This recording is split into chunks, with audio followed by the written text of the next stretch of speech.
अस्सलामुअलैकुम my YouTube family, सब कैसे हैं? उम्मीद है कि सब ठीक ठाक होंगे और बहुत खुश होंगे। आज की वीडियो में जी मैंने आप लोगों के साथ अपना एक्सपीरियंस शेयर करना है एपिड्यूरल के बारे में और एनेस्थीसिया के बारे में। जो लोग नए हैं, मतलब जिन बच्चियों की, जिन लड़कियों की नई नई शादी हुई है, पहले थोड़ा सा उनको एक्सप्लेन कर देते हैं कि एपिड्यूरल और एनेस्थीसिया, फुल एनेस्थीसिया क्या होता है और कब कब लिया जाता है।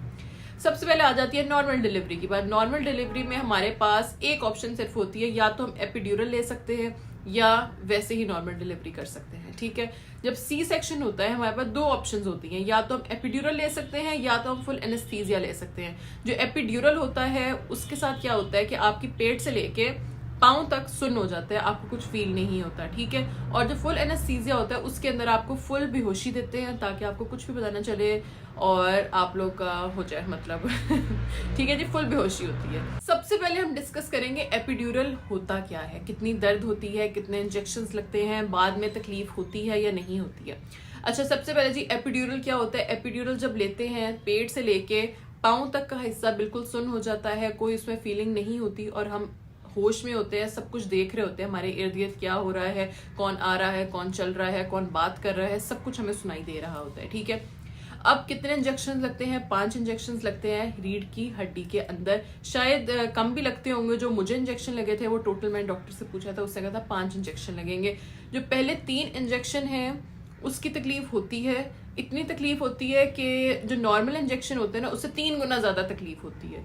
हड्डी के अंदर लग रहा है, हड्डी के अंदर तो तकलीफ होगी ना, लेकिन बर्दाश्त के काबिल होती है। इस तरह नहीं होता कि बर्दाश्त से बिल्कुल ही बाहर हो। जब मेरे लग रहे थे हल्का से इधर से मेरे आंसू निकल गया था थोड़ा सा। उसके बाद जो सबसे अहम एपिड्यूरल का सवाल है, एपिड्यूरल लेके बाद में कमर दर्द होती है या नहीं होती। ये मेरा सवाल डॉक्टर से भी था एपिड्यूरल लेने वक्त के मैं ये ले तो रही हूँ लेकिन बाद में कमर दर्द रहेगी, क्योंकि मैंने ये सुना हुआ है कि एपिड्यूरल के बाद कमर की दर्दें शुरू हो जाती हैं। डॉक्टर ने सिर्फ एक बात की थी, जब आप डिलीवरी बेशक नॉर्मल हो या सी सेक्शन हो, आप लोग मल्टीविटामिन्स नहीं खाएंगे, अपनी डाइट का ख्याल नहीं रखेंगे, वेट उठाएंगे 6 महीने से पहले। इस तरह होता है कि डिलीवरी के बाद ना 10 दिन बाद एकदम से इतनी ताकत आ जाती है, इंसान को लगता है ये भी काम हो जाएगा, ये भी काम हो जाएगा, वो भी कर लेंगे, इतना वजन भी उठा लेंगे, वो जी पट्ठा बैठा देता है हमारा। फिर डॉक्टर ने कहा 6 महीने आप लोगों ने कोई वेट नहीं उठाना, ज्यादा कोई हैवी काम नहीं करना, मतलब काम करना शुरू किया तो करते ही रहो, रेस्ट करना बहुत ज्यादा जरूरी है। उसके बाद मल्टीविटामिन 6 महीने लगातार खाने हैं, अपनी डाइट का ख्याल रखना है, तो आपकी कमर में दर्द नहीं होगा। एपिड्यूरल के बगैर भी अगर आप लोग ये सब चीजें नहीं करोगे तो कमर में दर्द रहेगी। इसलिए ये कॉन्सेप्ट बिल्कुल गलत है कि एपिड्यूरल लेने से कमर की दर्द शुरू हो जाती है। अपना ख्याल रखेंगे, वेट नहीं उठाएंगे, ज्यादा बर्डन नहीं अपने ऊपर करेंगे तो कमर की दर्द नहीं होगी इंशाल्लाह ताला।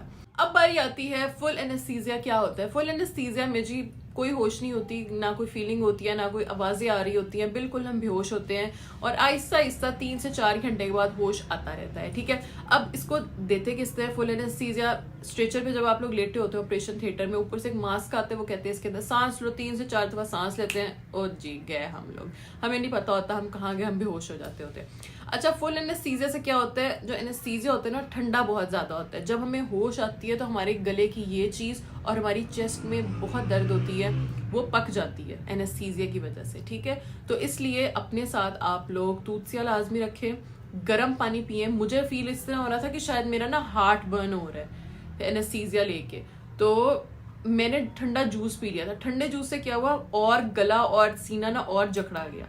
ठीक है, मुझसे ये गलती हो गई थी, फील इस तरह हो रहा होता था हार्ट बर्न। इसलिए हम लोगों ने गरम गरम कॉफी पीनी है, गरम गरम चाय पीनी है और गरम ही पानी पीना है। बहुत गरम नहीं लेकिन नीम गरम पानी पीना है ताकि 1 से 2 दिन के अंदर रिकवरी हो जाए। अगर मेरी तरह आप लोग गलती कर लेंगे, जूस पी लेंगे, तो हफ्ता तकलीफ होती रहेगी। फिर मैं नर्स को कहती होती थी कि दोनों हाथ यूं करके ना, जब मैं लेटी हुई हूँ यहाँ से यूं करके दबाओ, इस कदर मेरे यहाँ पे तकलीफ होती थी और ना बस ना पूछो। अच्छा, अब मैं आप लोग के साथ अपना एक्सपीरियंस शेयर करूंगी कि मैंने एपिड्यूरल लिया, एनेस्थीसिया लिया, एपिड्यूरल लेना चाहिए या एनेस्थीसिया लेना चाहिए। जैसा मेरा एक्सपीरियंस था, मैं तो दुआ करती हूँ किसी का वैसा एक्सपीरियंस ना हो। चले जी एक्सपीरियंस की तरफ अब चलते हैं। की दफा जब सी सेक्शन हुआ था मैंने जनरल एनेस्थीसिया लिया था, फुल बेहोशी जिसको कहते हैं। दाइम की दफा मैंने सोचा जनरल तो मैंने ले लिया है, अब मैं स्पाइनल की तरफ आ जाती हूँ, क्योंकि नन जो मेरी डॉक्टर है उन्होंने भी अपनी दोनों बच्चों की दफा स्पाइनल लिया था, उनको कोई इशू नहीं आया अल्हम्दुलिल्लाह। मेरी 2 दोस्तें हैं, उन्होंने भी अपने बच्चों की दफा स्पाइनल ही लिया था सी सेक्शन के दौरान, तो उनको भी कोई इशू नहीं आया। ठीक है, दाइम की दफा भी सी सेक्शन हुआ था। तो हुआ क्या कि मैंने अपने डॉक्टर को कहा कि मैंने जनरल एनेस्थीसिया नहीं लेना, मैंने ना स्पाइनल लेना है, एपिड्यूरल लेना है, जो कमर में इंजेक्शन लगते हैं। उन्होंने कहा ठीक है। डिलीवरी का दिन आया, इंजेक्शंस मेरे लग गए। इंजेक्शन के 2 मिनट के बाद डॉक्टर ने मुझसे पूछा आपको सुन हो गई हो नीचे से? मैंने कहा नहीं, मैं सुन नहीं हुई, मुझे सब कुछ फील हो रहा है, मुझे हाथ लगते हुए फील हो रहे हैं। जो कमर में इंजेक्शन के बाद वो पट्टियां लगा देते हैं, इलेक्ट्रोड्स लगाने होते हैं कुछ पीछे, वो भी मुझे फील हो रहा है। वो एक सॉल्यूशन से पीछे कमर साफ कर रहे थे, मैंने कहा वो भी मुझे फील हो रहा है। तो डॉक्टर बार बार यही कह रही थी आपको एंजाइटी हो रही है। ऑपरेशन थिएटर की बहुत सी लड़कियों को एंजाइटी हो जाती है, मैं उसको बार बार ये कहती थी, मैंने कहा मुझे किसी चीज से डर नहीं लग रहा है, मुझे कोई एंजाइटी नहीं हो रही है, मुझे फील हो रहा है। आप ठंडा पानी डाल रहे हैं, गर्म पानी डाल रहे हैं पीछे कमर पे, मुझे हर चीज की सेंसेशन फील हो रही है। तो डॉक्टर को यही लग रहा था कि मुझे एंजाइटी हो रही है, मैं घबरा रही हूँ, मैं टेंशन ले रही हूँ, क्योंकि सब लड़कियों के साथ यही होता था। मैं उनको बार बार यही कहती, मैंने कहा मैं किसी चीज से घबरा नहीं रही हूँ, मुझे फील हो रहा है। लेकिन डॉक्टर ने, एनेस्थीसिया वाली डॉक्टर ने मेरी गायनी वाली डॉक्टर को ओके का साइन दिया और उन्होंने कट लगा दिया और मुझे सब फील हो रहा था और मेरी चीखें निकल गई। इस वक्त मेरे रोंगटे खड़े हो गए हैं बात करते करते, मेरी चीखें निकल गई, मैंने रोना शुरू कर दिया। उसके बाद क्या कहते हैं, क्योंकि ऑब्वियस सी बात है मुझे सब फील हो रहा था, कट लगा दिया। कट कौन सा हल्का हल्का करके लगाना होता है, सी सेक्शन में एक दफा ही पूरा कट लगा के खोलना होता है। और मुझे पता है उस वक्त होए किस तरह मैं आप लोगों को एक्सप्लेन करूं। अच्छा, उसके बाद फौरन से पहले डॉक्टर ने मुझे जनरल एनेस्थीसिया दिया, क्योंकि जब एपिड्यूरल देते हैं ना, जनरल एनेस्थीसिया भी साथ ही रखा होता है। अगर कोई कॉम्प्लिकेशंस आ जाए 100 में से 1 केस की, जैसे मेरी हो गई थी, फौरन से पहले उन्होंने बेहोश कर दिया 3 से 4 सेकंड में। जब उनको लोगों को पता चल गया कि मुझे एपिड्यूरल असर नहीं किया, उसके बाद जब मुझे होश है, तब भी मैं उसी शायद ट्रॉमे में थी, यही बोल रही थी दर्द हो रही है, मम्मा को बुलाओ दर्द हो रही है। लेकिन उन्होंने उस वक्त इतनी एंटीबायोटिक्स, पेन किलर्स और ड्रिप्स लगाई हुई थी, शायद ना दर्द हो रही हो। बेहोशी से पहले जिस कंडीशन के अंदर मैं बेहोश हुई थी, उसी कंडीशन में, उसी सोच के साथ उठी, तो इसलिए शायद मुझे वो उसी ट्रॉमे के अंदर थी मैं। तो अब बात आ जाती है, जो लड़कियां मुझसे पूछ रही थी आप सी सेक्शन में जनरल लिया जाए या एपिड्यूरल लिया जाए। देखो लड़कियों, सबका एक्सपीरियंस डिफरेंट होता है। मेरी नंद का, मेरी दोस्तों का, मेरी कजन्स का, सबका एक्सपीरियंस एपिड्यूरल के मामले में बहुत अच्छा रहा है। मैंने सबसे मशवरा करके लिया था, लेकिन मेरे साथ वो असर ही नहीं किया, एपिड्यूरल ने काम ही नहीं किया, बिल्कुल भी काम नहीं किया। तो मुझे जनरल लेना पड़ा। डॉक्टर से मेरे पास आई, उन्होंने भी अपोलोजाइज किया, कहती ऐसा हमारे हुआ नहीं कभी भी किसी के साथ, हम 3 साल से काम कर रहे हैं, 4 साल से कर रहे हैं, ये बहुत रेयर केस है कि एपिड्यूरल असर ना किया हो। और सब मुझे छेड़ रहे थे, तुम कौन से नशे करती हो जो तुम्हें एपिड्यूरल के इंजेक्शन असर नहीं किया। मैं कहती हूँ सारियां गल्लां तो नहीं दसन वालियां होंदियां। तो ये था मेरा एक्सपीरियंस, इसलिए मैं किसी को कोई मशवरा नहीं दे सकती कि एपिड्यूरल लो या फुल एनेस्थीसिया लो।